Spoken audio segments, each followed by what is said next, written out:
Donnie and Dolly. The team is supported by ableauctions.ca. Closing your business? We can help. Rick's wardrobe malfunction has been remedied. You'll see that in a second, folks. It is, what day is it today? It's Thursday. All of our guests, including Thomas Drance, standing by, brought to you by the Vancouver Giants. Giants would like to thank their fans for their support this season at the LAC and can't wait to welcome them back for 2023, 2024. Get your season tickets for next year now at vancouvergiants.com/season tickets. Rick has changed shirts. Well, I haven't changed shirts. You still have the old shirt on. It's underneath a Donnie and Dolly It t-shirt. works. The green collar works, Donnie. It's good. Look at this. No more complaints about the blurred or whatever the blurred was. It's all blurred up. You know, the word I was looking for was strobing, right? This guy's a TV legend, and he doesn't tell me, not even once in 2 years, what kind of shirts to buy. I thought maybe Derek would have told you, or one of the big shots at Czech. Maybe Joe Perkins had a conversation. I don't expect Henderson to tell me, but I expect you to tell me, for crying out loud. Let's see what Thomas Drance is wearing from The Athletic. How are you, sir? No strobing here. No. Plain All right. clothes. Nice and simple. Looking good as always. You were at the two Kraken home games. What were your impressions, Thomas? Not just the way the Kraken played, but the atmosphere, everything. You know, I thought the atmosphere on the Monday was a little more amped up than the one on the Saturday, and I sort of wonder, because that Saturday game, you know, the first playoff game in Seattle in 104 years, anecdotally, I kind of wondered, did you have some hardcores making sure they got some money back for investing in season's tickets with a particularly hot ticket in that game and then attended Monday. The sound was a little more sustained in that fourth game. Obviously, the Kraken win, so that also changes the story. And you had the Cale Makar hit on Jared McCann, which created a sense of righteous anger in terms of the crowd's reaction. So perhaps those two things played a role. But look, the Kraken have a beautiful building. It's a fabulous facility. It's a great place to watch a game. We know how Seattle sports fans are, and that's what's so cool about going and seeing the Kraken play live. It's the same vibe you get when you go to a Seahawks game or a Mariners game, except applied to the sport, you know, for me anyway, that I love the most. So it was a phenomenal atmosphere. The Kraken are wildly impressive. You know, I'm reminded, what was the Brian Burke quote after about the Minnesota Wild in 2003? It was, they're not a hockey team, they're a cult.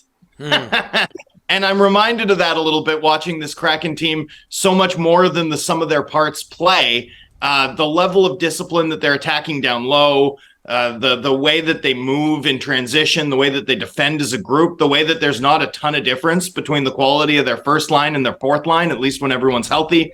The way you had, you know, Ty Karche come into the lineup and score a goal. I mean, there's something machine-like. There's a machine-like quality to how the Kraken are playing right now. Great to see. Great for professional hockey in the Pacific Northwest. It's going to be a big night in Seattle on Friday, and that's regardless of whether or not they pick a quarterback or a lineman at number 5, the Seahawks, at the draft today. You know, a lot going on in the Seattle sports scene, including the Thunderbirds. I want to read you an Is It Just Me here, if you don't mind, Thomas. It's early, but I think it's interesting. I think it's something you'd be able to expand on. It's from Joan Nanaimo. Is it just me? But it seems easier to build an expansion team from the ground up because you don't have the baggage of tired players, bad contracts, and fired management personnel. Do you think there's something to that, Thomas?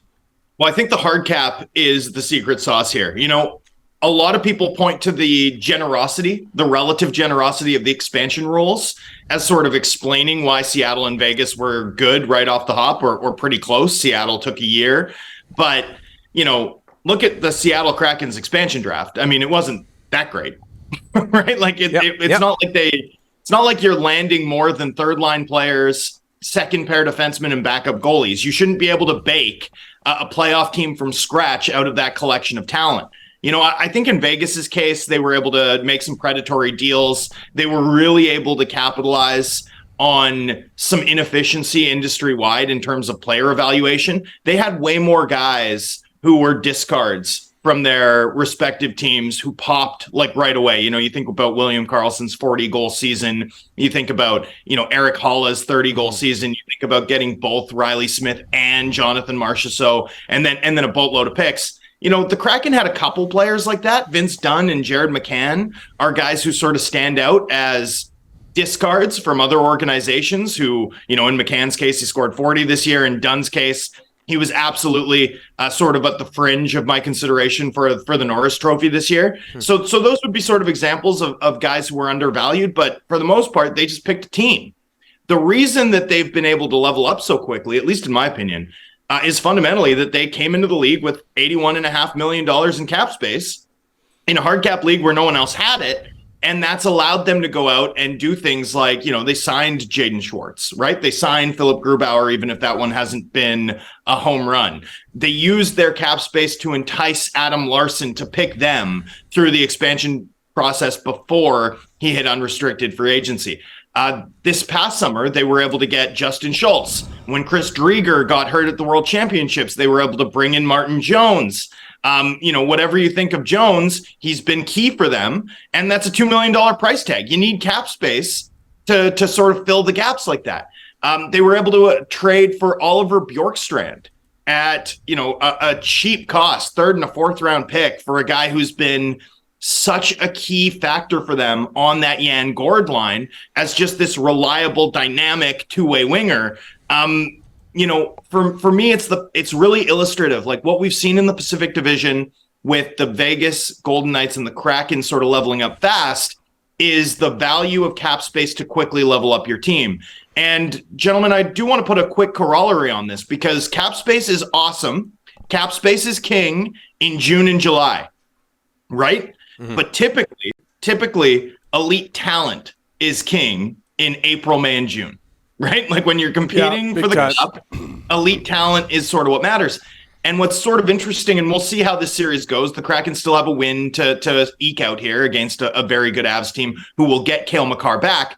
But, there have been moments in the series where it looks like depth rules. And there have been moments in this series when the Colorado Avalanche, have taken over on the backs of their high-end players. It sort of poses a challenge, I think, for the Kraken long-term here, which is that this team is now too good to land the Byrams, the Rantanens, the Makars, the McKinnons in the draft process, because where are those guys found, right? Top 10 picks. And, I don't know that the Kraken are getting back into the top 10 anytime soon. This looks like a team that's going to be durably successful, and they've got a ton of cap space to go. So, Matty Beniers, a nice piece. Shane Wright, we'll see. I really liked that pick for them at 4th overall. But, grafting some of those players with gravity onto the structural sort of success that they've found, I think that's going to be a big challenge for Ron Francis in the years ahead. Thomas, Abbotsford Canucks, very good showing last night in Calgary against the number one team in the American Hockey League. Some good things going on in the farm, some good young players. What is your takeaway from the Canucks in Calgary last night, American Hockey League playoffs? I'd like to see Atu Ratu have some success. Yep. It's been a big month. It's been a good month. Having a player like Atu Ratu have a moment like that, a goal like that, flash his skill, a reminder of what he can do. Having, I know it's not in the American League, but having Jonathan Lekkerimaki bounce back in a major way in the Allsvenskan playoffs, those are very good indicators for the two really meaningful prospects in Vancouver's system, right? If you look at Vancouver's prospect system, there's a lot of guys who could be depth contributors or could be helpful. But Ratu and Lekkerimaki are the guys who could really hit, right? So seeing both of them play well at this time of year with the stakes ratcheted up, that's good news for a team that's got a pretty weak prospect system overall, right?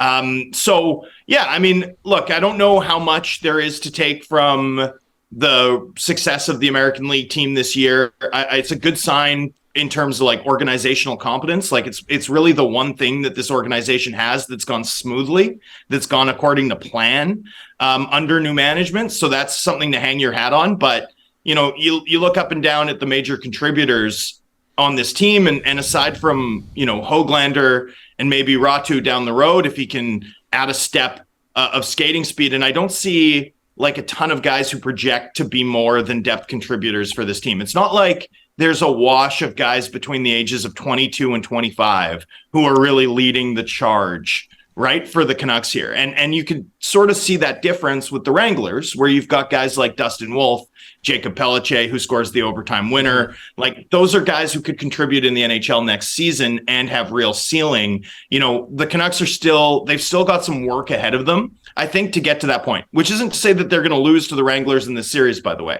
It's just to talk about what it means for the NHL team. And I think for now, it's mostly, you know, a sign that they've found a really sharp coach in Jeremy Colleton, and that some of their player development stuff is working, and that, you know, some guys who we were pretty close to writing off 6 months ago, guys like Jet Wu, have sort of seemed to maximize their potential. But in terms of players that project to be more than depth contributors down the line, that's not really what's carrying the Abbotsford Canucks, and that's worth keeping in mind, I suppose, in terms of reading into what it means. Yep.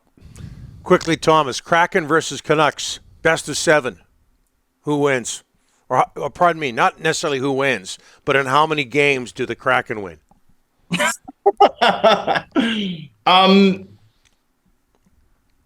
or 6. I think the fact is that what the Kraken are showing you, Donnie, right, is something really worth keeping in mind, which is that, you know, and not just the Kraken are showing you, but the Kraken and the Colorado Avalanche.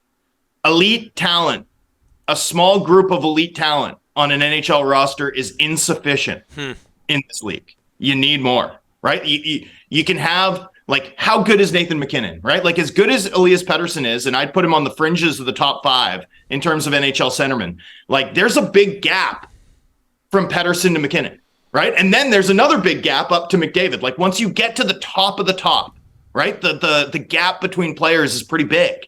You know, you think about what McKinnon, Rantanen, Taves, Byram, Makar. You think about that group of 5 and compare it to the Canucks oft-listed group of 5. Pettersson, Miller, Hughes, Demko, Hronek. I mean, it's not close. You take the Avs 5 every day and twice on Sunday, and yet it's insufficient if your depth gets hollowed out, right? You need to build a great team at this time of year, and that great team needs to have elite players. It's not enough to just have elite talent in the playoffs, because every team is good. You don't get to, you know, lose on Tuesday and play the Arizona Coyotes on Thursday and get back on track, right? It's one opponent.